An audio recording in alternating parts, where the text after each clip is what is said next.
एक नए इन्फॉर्मेशन के साथ हम आपके लिए हाजिर है। और आज का जो वीडियो का टॉपिक है वो बहुत ही मस्त है। तो इस बाइक में क्या प्रॉब्लम है ये मैं बता देना चाहता हूँ। ये टीवीएस की फनिक्स 125 सीसी की बाइक है। और इसमें यानी कि एक तो पिकअप का प्रॉब्लम और दूसरा गियर का प्रॉब्लम। गियर में क्या दिक्कत करता है, कभी यानी कि गियर लगता है, कभी छोड़ देता है, या फंस के इस तरीके से प्रॉब्लम करती है गियर इसकी। तो ऐसी प्रॉब्लम। और दूसरा क्या है, यहाँ से अगर चक्का को हम देखेंगे तो ये यानी कि जाम चलता है। यहाँ से हम बाइक को न्यूट्रल कर दिए और ये चीज़ ये देखें, ये चक्का जाम चलता है। चक्का में यानी कि हर एक चीज़ हमने उधर से करके देख लिया पूरा, यानी कि बिल्कुल ब्रेक शू वगैरह पूरा चक्का को बेरिंग वगैरह हर एक चीज़ यानी कि चेक करके हमने देख लिया। उसके बाद भी यानी कि इसकी फॉल्ट कहीं से भी कुछ पता नहीं चला। यहाँ से यानी कि इसके चक्के में यानी कि कुछ भी प्रॉब्लम नहीं है। ऐसा नहीं कि बेरिंग ख़राब या ब्रेक शू ख़राब, ये सब कुछ भी दिक्कत नहीं है। और उसके बाद भी यानी कि इसका जो चक्का है पीछे का, ये यानी कि जाम चल रहा है, ये देखें आप। तो यहाँ से हमने जब इसे खोल के देखा, आगे की जो स्पॉकेट होता है वो यानी कि हमने चलाया तो वो यानी कि पूरा जाम चल रहा था। तो पीछे से दिक्कत नहीं है, इसका जो स्पॉकेट है यहाँ से यानी कि अंदर से ही प्रॉब्लम है। ऐसा नहीं कि हमें ऐसा भी समझ में आता है कि हो सकता है इसका बेरिंग या ब्रेक शू ये सब चीज़ ख़राब होने के कारण से भी कभी कभी हमारा चक्का जाम चलता है। तो इसीलिए हमने आपको बता दिया ऐसी प्रॉब्लम है। तो ये प्रॉब्लम चक्का से नहीं हो रहा है, ये इंजन से ही दिक्कत है। और एक तो ये हो गया और दूसरा गियर का हो गया। तो ये दोनों प्रॉब्लम और प्लस में पिकअप से भी कुछ यानी कि कमी है। तो फाइनली ये सब दिक्कत अगर आता है तो हमें किस तरीके से सॉल्व करना है, तो चलिए फटाफट से हम इसका इंजन ऑयल निकालते हैं और आपको हम दिखाते हैं ये प्रॉब्लम कहाँ से होता है और किस तरीके से आपको इस प्रॉब्लम को सॉल्व करना है। तो वीडियो में ज़रूर बने रहे, बहुत ही इंटरेस्टिंग वीडियो होने वाला है। तो चलिए गाइस, यहाँ पे आप देख सकते हैं जो कि हमने इंजन ऑयल भी इसका निकाल दिया है।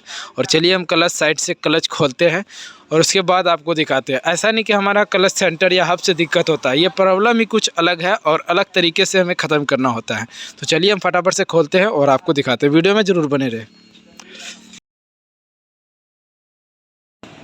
तो यहाँ पे हमने पूरा क्लच को ओपन कर दिया और ओपन करने के साथ साथ अब हम आपको दिखाते हैं इसमें रीज़न क्या है। सबसे पहले आप यहाँ पे जो क्लच प्लेट होता है इसे देखें, जो कि हमने इसे हाल ही में इधर लगाया था और उस तरीके से हालांकि पिकअप नहीं आया। इसमें प्रॉब्लम कुछ और था, पर इसके ज़रिए से कुछ हुआ नहीं और वो पार्ट्स हमारे पास नहीं था, जो कि हमने इसका वो वाला सामान नहीं लगा पाया। तो यहाँ पे हम जब भी खोलते हैं ये सब प्रॉब्लम को लेके, तो आपको सबसे पहले यहाँ पे हब देखना है। हब यानी कि ये चीज़ ज़्यादा घिसा हुआ कटा हुआ नहीं होना चाहिए। और इसी के साथ साथ जो सेंटर है ये भी यानी कि ज़्यादा कटा हुआ नहीं होना चाहिए, ये सब जगह। और दूसरा क्लच प्लेट, तो हमारा क्या है, एक तो सेंटर हब इसमें यानी कि दिक्कत है, पर हल्का फुल्का दिक्कत है, उतना ज़्यादा दिक्कत नहीं है। और इसी के साथ साथ जो प्रेशर प्लेट है ये देखिए आप, इसमें भी दिक्कत है। तो इन सभी चीज़ों को हम फाइनली चेंज करेंगे, clutch plate, pressure plate, center, hub, ये सभी चीज़। और इसी के साथ साथ यहाँ पे आप देख सकते हैं जो कि एक वाशर यहाँ पे आता है हमारा, ये वाशर यानी कि पूरी तरीके से कट के ख़त्म हो गया है। और इसी के कारण से जो प्रॉब्लम कर रही थी हमारी बाइक यानी कि चक्का जाम चलने की, वो इसी के कारण से होता है। यहाँ से अगर आप देखेंगे तो ये सप्टा बिल्कुल फ्री चल रहा है, ये वाला ये सप्टा। और वहाँ से अगर हम फिर चक्का यानी कि ये देखें, अभी देखें आप चक्का कितने ज़्यादा फ्री है इसे खोलने के बाद। और जब हम क्लच लगाते टाइम यहाँ पे जब हम क्लच को टाइट करते हैं उस समय हमारा फिर चक्का जाम हो जाता है। तो वो इसी वाशर के कटने के कारण से इस तरीके से प्रॉब्लम होता है। तो फाइनली गाइज यहाँ से हम फटाफट से इसका जो वाशर होता है इसे हम निकालेंगे और दूसरा लगाएंगे। तो यहाँ पे ये वाशर पूरा हार्ड है, तो इसे हमें पेचकस के ज़रिए से थोड़ा चाँड़ उड़ के निकालना पड़ेगा। और हम दिखाते हैं आपको इसका जो वाशर है वो किस तरीके से होता है। तो ये देखिए, ये जो वाशर होता है ये यानी कि पूरी तरीके से यहाँ से गड्ढा होके पूरा चिपक के यानी कि कट चुका है। और इसमें जो 3 खुट्टी होता है वो भी यानी कि इसके अंदर नहीं है, वो भी टूट गया है। और यहाँ पे ये हमारे पास दूसरा जो कि हमने लेकर आया, ये देखिए ये नया है, इसमें यहाँ पे खुट्टी होता है 3, इस तरीके से होना चाहिए। और यहाँ पे एक वाशर ये होता है। तो कभी भी दोस्तों अगर इस बाइक का गियर में या क्लच में या पिकअप से रिलेटेड प्रॉब्लम करती है तो आपको यानी कि इतना चीज़ देखना बहुत ही ज़्यादा ज़रूरी होता है, इस वाशर को खास करके। अब यहाँ पे इसे जो हमें लगाना है, इसे थोड़ा इस तरीके से साइड करना है। इसे साइड करने के बाद ही ये यानी कि हमारा पास होगा वहाँ पे। ये देखिए वहाँ पे हमने साइड कर दिया। अब यहाँ से हमें इसे लगाना है। तो इसका थोड़ा मुंह यानी कि इधर की ओर करना पड़ेगा। ये हमारा साइज मिल चुका है। अब यहाँ पे इसे हम इस तरीके से सेट कर देंगे। यहाँ पे ये अंदर की ओर घुसता है उसमें, तो ये भी यानी कि साइज नहीं बना है इसका। थोड़ा हमें इसे और नीचे की ओर करना होगा ये चीज़। तो यहाँ पे अब देखें आप, ये बिल्कुल फिट हो चुका है। तो इस तरीके से यानी कि इसकी सेटिंग होता है। और ये यानी कि बाहर आ गया। पहले क्या था, पूरा यानी कि गड्ढा होकर पूरा अंदर की ओर चला गया था। अब उस तरीके से बिल्कुल भी नहीं है। अब यहाँ पे हमारा जो क्लच टाइट होगा वो इधर ही रहेगा और यानी कि वहाँ अंदर की ओर इसे दबाएगा नहीं। पहले क्या था, इसे दबा देता, ये जो प्ले है इसकी, ये चीज़ ख़त्म हो जाता था, जो कि उस तरीके से दिक्कत कर रहा था। अब चलिए गाइस, इसमें पिकअप से रिलेटेड हम क्या क्या पार्ट्स डालते हैं और आपको दिखाते हैं।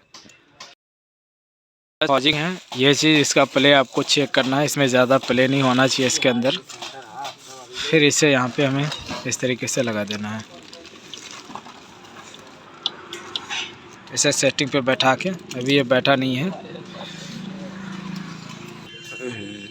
तो ये हमारा क्लच प्लेट है, देख सकते हैं बिल्कुल जेन्युइन। और यहाँ पे अगर आप देखेंगे, ये हब हो गया इसका, ये भी जेन्युइन है।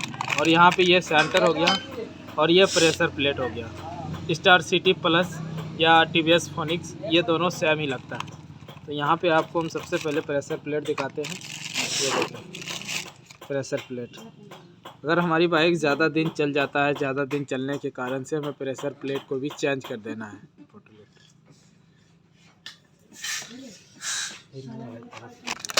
तो यहाँ पे आप देख सकते हैं, जो कि ये हब हो, ये सेंटर हो गया, बिल्कुल सेम होता है और बिल्कुल जेन्युइन, ये देखें। और फिर हमारा हब हो गया यहाँ पे। तो कभी भी गाइस, अगर आप जेन्युइन काम करना चाहते हैं या अच्छी तरीके से अपनी बाइक की पिकअप से यानी कि परेशान हैं, तो इस तरीके से आपको पूरा के पूरा जेन्युइन पार्ट्स लगाना होगा। तभी हमारी बाइक की जो पिकअप है वो बिल्कुल न्यू जैसा आ जाती है। तो इस तरीके से आपको काम करना होगा। और ये क्लच प्लेट है, बहुत ही ज़्यादा हार्ड है। चलो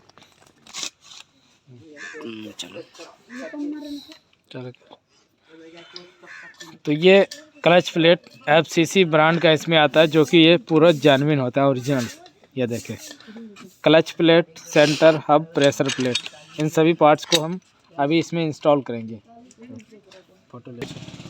तो यहाँ पे पहले हमें एक क्लच प्लेट को लगाना है और फिर एक प्रेशर प्लेट, धार वाला हिस्सा ऊपर की ओर होना चाहिए इस तरीके से। फिर एक क्लच प्लेट, फिर एक प्रेशर प्लेट।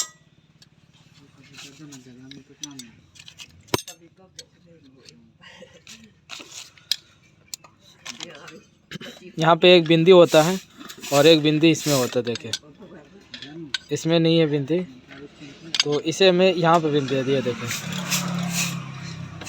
ये दोनों बिल्कुल खुट्टी सेम होना चाहिए यहाँ पे। अब यहाँ पे हम थोड़ा ऑयल डालेंगे, तभी इसे फिट करेंगे। तो यहाँ पे हमने इसमें ऑयल डाल दिया। ऑयल डालने के बाद इसे फिर हमें सेट करना है इस तरीके से।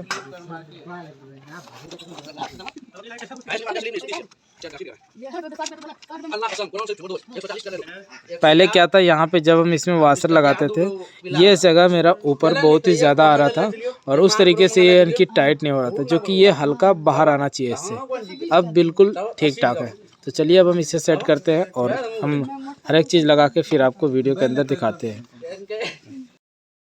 कुछ भी दिक्कत नहीं है। तो कभी भी अगर ऐसी प्रॉब्लम आता है, चाहे वो टीवीएस फोनिक्स हो, स्टार सी प्लस या टीवीएस विक्टर, इस तरीके से कोई भी बाइक हो या टीवीएस स्पोर्ट, इसमें अगर उस तरीके से वाशर होता है तो उस वाशर को आप ज़रूरी चेक करें, क्योंकि ये सब बाइक का ये वाला वाशर बहुत ही ज़्यादा कटता है। तो आप इसके ऊपर ज़्यादा से ज़्यादा फोकस करें, तभी आपकी जो इंजन की प्रॉब्लम है बिल्कुल दूर हो जाएगी और जो गियर वगैरह, पिकअप वगैरह, हर एक चीज़ यानी कि समस्या बिल्कुल सॉल्व। अब गियर जो है एक नंबर काम कर रहा है।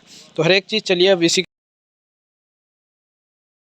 मिलते हैं नेक्स्ट वीडियो में। आपने हमारे चैनल को अभी तक सब्सक्राइब नहीं किया है तो एक बार जरूर सब्सक्राइब करें और बेल आइकन घंटी को प्रेस करें।